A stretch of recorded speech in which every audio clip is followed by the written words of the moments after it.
જે સ્ત્રી શ્રદ્ધા અને ભક્તિથી કરે છે સૌભાગ્ય સુંદરી વ્રત, તેના જીવનમાં રહે છે અખંડ સૌભાગ્ય અને સુખ શાંતિનો વાસ. સામાન્ય રીતે આ વ્રત માગસર સુદ ત્રીજને દિવસે કરવામાં આવે છે. આ દિવસે સ્ત્રીઓ નાહી ધોઈ શંકર પાર્વતીની પૂજા કરે છે અને પતિના લાંબા આયુષ્યની ઈચ્છા કરે છે. શ્રુતમ વ્રતમ ચ નારીણા વાચ્યમાનમ દ્વિજન્મના સૌભાગ્ય સુંદરી નામ તૃતીયા સર્વકામદા છે. આ વ્રત મહાન વ્રત ગણા છે. દરેક સૌભાગ્યવતી આ વ્રત કરે છે. આ વ્રત કથા ભવિષ્યોત્તર પુરાણમાં આ રીતે વર્ણવવામાં આવી છે. કથા: એક વખત શ્રી નારદજી પોતાના પિતા બ્રહ્માજી પાસે ગયા અને વિશ્વના વિતકની કથા તેમને કહી સંભળાવી. પિતામહે તેમને અનેક વ્રત, દાન, તપ કરી પાપભાર શી રીતે હળવો કરવો એની કથાઓ કહી. એક સમયે શ્રી વશિષ્ઠજી પોતાના પત્ની અરુંધતી સાથે ભગવાન કૈલાશેશ્વરના દર્શનાર્થે આવ્યા.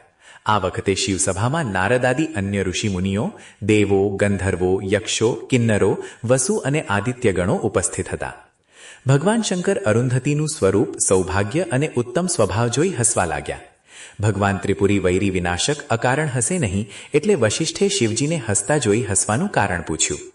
ત્યારે ભગવાન આસુતોષ મહાદેવજીએ કહ્યું કે હે મુનીશ્વર, તમારા પત્નીએ એક આશ્ચર્યકારક વ્રત કર્યું, તેના પ્રભાવે આજે તે આવા રૂપ, ગુણ, સ્વભાવ મેળવી શક્યા. આ યાદ આવતા મને આનંદ થયો. ભગવાન નારદ બોલ્યા, તે વ્રતની કથા અને વિધિ કૃપા કરીને કહેશો? શ્રી હેરંબા પિતાહર બોલ્યા, હે મુનિઓ, આપને સૌભાગ્ય સુંદરી વ્રતનું મહાત્મ્ય કહું છું. પૂર્વે એક અનસૂયા મેઘવતી નામે સ્ત્રી હતા. તેઓ શૂદ્રને ત્યાં નિર્વાહ માટે દાસીપણું કરતા હતા. શૂદ્ર માલિકના ઘરનું અન્ન ખાતા અને મેલા પુરાણા કપડાં પહેરતા.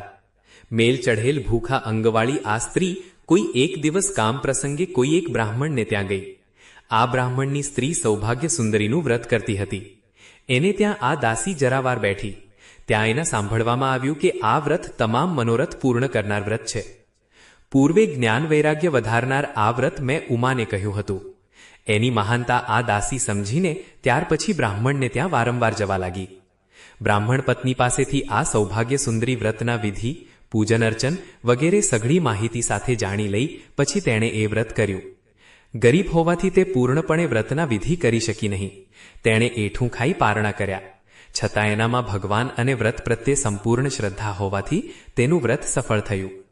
આર્ય પુરુષો કહી ગયા કે શ્રદ્ધાથી જ ધર્મ રહે છે. શ્રદ્ધાયુક્ત રીતે જે ધર્માચરણ કરવામાં આવે છે તે ખામીવાળું હોવા છતાં શીઘ્ર ફળદાયક થાય છે. મેઘવતી મૃત્યુ પછી વ્રતના પ્રભાવે ભલ્લી રાજાને ત્યાં પુત્રી રૂપે જન્મી.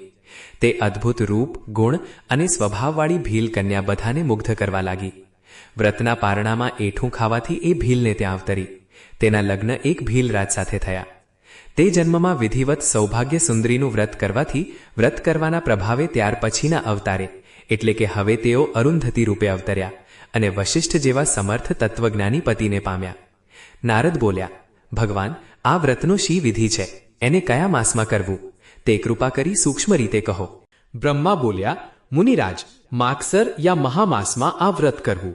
વ્રત આરંભના દિવસે અપામાર્ગ અધેડોનું દાતણ કરવું, શુદ્ધ ઉપવાસ, ફળાહાર વિના જ કરવો અને ઉમા મહેશ્વરનું પૂજન કરવું. નૈવેદ્યમાં દાડમ કરવા, કપૂર મિશ્રિત જલ ધરવું. આ તૃતીયા વ્રત માઘ, વાલ્ગુન, ચૈત્ર વગેરે માસોમાં પણ કરી શકાય છે, પરંતુ વ્રતનું ઉત્થાપન તો માગશર માસમાં જ કરવું. ઉત્થાપનના દિવસે ઉપવાસી રહી પલાશ ખાખરાના પુષ્પો વડે ઉમા મહેશ્વરને પૂજવા. સૌભાગ્ય દ્રવ્ય સાથે સંપૂર્ણ વસ્ત્રો નવા ખરીદી લાવી તે સૌભાગ્યવતીને દાનમાં આપવા. આથી સૌભાગ્ય અવિચળ રહે છે.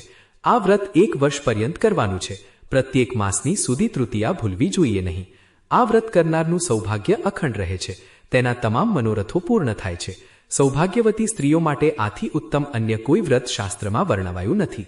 નાતઃ પરતરમ કિંચિદ સૌભાગ્યકારકમ વ્રતમ દેહાંતે શિવે લોકેતુ ભોગાનુભૂત્વા યથેપ્સિતાન. જય શિવશંકર, જય માતા પાર્વતી. ભક્તિ અને શ્રદ્ધાથી કરેલું આ પવિત્ર વ્રત સૌના જીવનમાં સુખ, શાંતિ અને મંગલ લાવે એવી પ્રાર્થના.